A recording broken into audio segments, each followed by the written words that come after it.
Hi mga kuripot! So for today's video, nakahanap ako sa TikTok shop ng super cute na laptop pouch.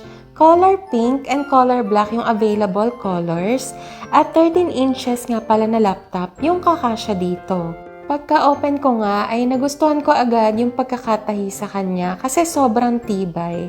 At pagka-open ko naman sa loob ay hindi siya madulas kaya naman sure ka na hindi basta-basta malalaglag yung laptop mo dito.